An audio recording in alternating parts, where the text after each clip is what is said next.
بسم اللہ الرحمن الرحیم۔ حضرت عبداللہ بن مسعود نے فرمایا ہے کہ ایک روز ہمارے سامنے رسول اللہ صلی اللہ علیہ وآلہ وسلم نے ایک خط کھینچ لیا اور فرمایا یہ راہ ہے اللہ کی طرف۔ پھر اس کے دائیں اور بائیں جانب متعدد آپ نے خط کھینچ دیے اور فرمایا یہ تمام وہ راہیں ہیں کہ ہر راہ پر شیطان موجود ہے اور وہ اپنی جانب بلا رہا ہے۔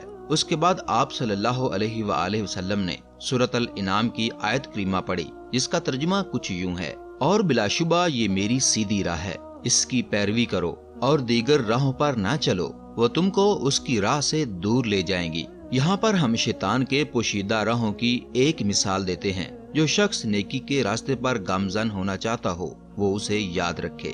رسول اللہ صلی اللہ علیہ وآلہ وسلم نے فرمایا ہے کہ قوم بنی اسرائیل میں ایک راہب تھا۔ شیطان نے ایک لڑکی پر حملہ کیا اور اسے آسیب میں مبتلا کر دیا۔ وہ شیطان اس کے گلے کو دباتا تھا اور اس کے گھر والوں کے دل میں یہ خیال آیا کہ فلاں راہب بھی اس کا علاج کر سکتا ہے۔ بس لڑکی کو ساتھ لیا اور راہب کے پاس آ گئے، مگر اس راہب نے لڑکی اپنے ساتھ رکھنے سے انکار کر دیا۔ انہوں نے بڑا اصرار کیا تو راہب مان گیا۔ کچھ دنوں تک وہ لڑکی علاج کی خاطر اس کے پاس قیام پذیر رہی۔ شیطان اس راہب کے پاس آ گیا اور اس کو تیار کرنے لگا کہ وہ لڑکی سے جماع کرے، حتیٰ کہ راہب نے لڑکی سے مباشرت کر لی اور لڑکی حمل پذیر ہو گئی۔ اس کے بعد شیطان نے راہب کے دل میں یہ بات ڈال دی کہ جب لڑکی کے گھر والے آئیں گے تو تم ذلیل ہو جاؤ گے، لہٰذا لڑکی کو قتل کر دینا چاہیے۔ بس راہب نے اس کو قتل کر دیا اور دفن بھی کر دیا۔ کچھ دنوں بعد لڑکی کے گھر والوں نے آ کر راہب سے لڑکی کے بارے میں دریافت کیا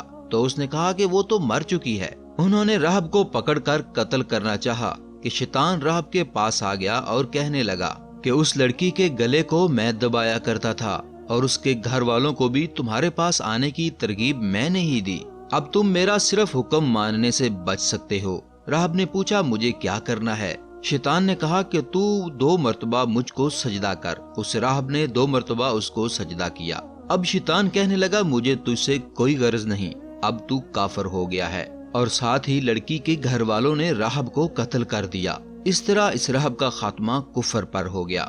ناظرین، مزید ایسے واقعات سننے کے لیے پلیز ہمارے چینل کو سبسکرائب کر لیں۔ اجازت دیجیے، اللہ حافظ۔